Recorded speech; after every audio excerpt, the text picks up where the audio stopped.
ಕೊಡಗು ಜಿಲ್ಲೆಯ ಹಲವೆಡೆ ಈಗ ಮತ್ತೆ ಮಳೆ ಶುರುವಾಗಿದೆ. ಮತ್ತೆ ಅಲ್ಲಲ್ಲಿ ಧಾರಾಕಾರ ಮಳೆ ಸುರಿತಾ ಇರುವಂತ ಪರಿಣಾಮ ಪ್ರವಾಹದ ಸ್ಥಿತಿಯೂ ಕೂಡ ಕೆಲವೆಡೆ ನಿರ್ಮಾಣ ಆಗಿರುವುದು.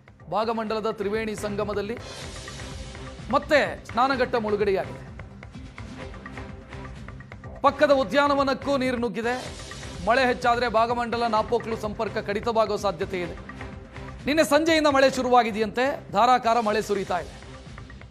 ಇದೇ ರೀತಿ ಮಳೆ ಮುಂದುವರಿದರೆ ಪ್ರವಾಹದ ಆತಂಕ, ತಗ್ಗು ಪ್ರದೇಶಗಳಿಗೆ ನೀರು ನುಗ್ಗುವಂತ ಆತಂಕವೂ ಕೂಡ ಸೃಷ್ಟಿಯಾಗಿರೋದು. ಕೊಡಗು ಜಿಲ್ಲೆಯ ಕೆಲ ಭಾಗದಲ್ಲಿ ಧಾರಾಕಾರ ಮಳೆಯಾಗ್ತಾ ಇದೆ. ಸಾಧ್ಯತೆ ಇದೆ.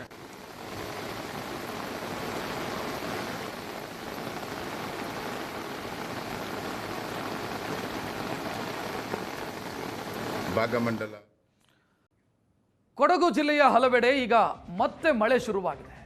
ಮತ್ತೆ ಅಲ್ಲಲ್ಲಿ ಧಾರಾಕಾರ ಮಳೆ ಸುರಿತಾ ಇರುವಂತ ಪರಿಣಾಮ ಪ್ರವಾಹದ ಸ್ಥಿತಿಯೂ ಕೂಡ ಕೆಲವೆಡೆ ನಿರ್ಮಾಣ ಆಗಿರುವುದು. ಭಾಗಮಂಡಲದ ತ್ರಿವೇಣಿ ಸಂಗಮದಲ್ಲಿ ಮತ್ತೆ ಸ್ನಾನಘಟ್ಟ ಮುಳುಗಡೆಯಾಗಿದೆ.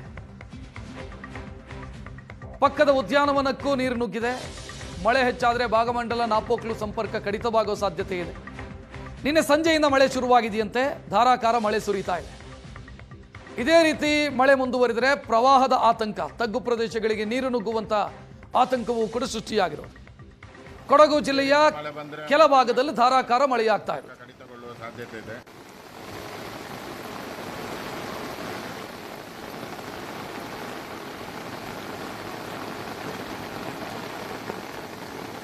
ಭಾಗಮಂಡಲ ಕೊಡಗು ಜಿಲ್ಲೆಯ ಹಲವೆಡೆ ಈಗ ಮತ್ತೆ ಮಳೆ ಶುರುವಾಗಿದೆ.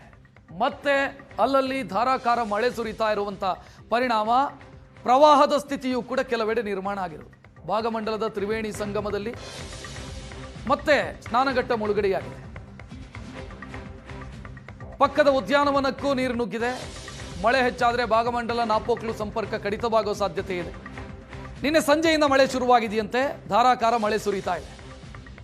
ಇದೇ ರೀತಿ ಮಳೆ ಮುಂದುವರಿದರೆ ಪ್ರವಾಹದ ಆತಂಕ, ತಗ್ಗು ಪ್ರದೇಶಗಳಿಗೆ ನೀರು ನುಗ್ಗುವಂತ ಆತಂಕವೂ ಕೂಡ ಸೃಷ್ಟಿಯಾಗಿರೋದು. ಕೊಡಗು ಜಿಲ್ಲೆಯ ಕೆಲ ಭಾಗದಲ್ಲಿ ಧಾರಾಕಾರ ಮಳೆಯಾಗ್ತಾ ಇದೆ. ಸಾಧ್ಯತೆ ಇದೆ.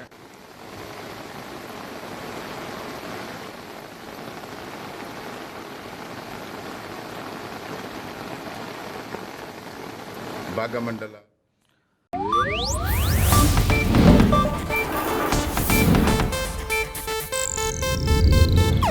ಇದು ಏಷ್ಯಾನೆಟ್ ನ್ಯೂಸ್ ನೆಟ್ವರ್ಕ್ ಪ್ರಸ್ತುತಿ.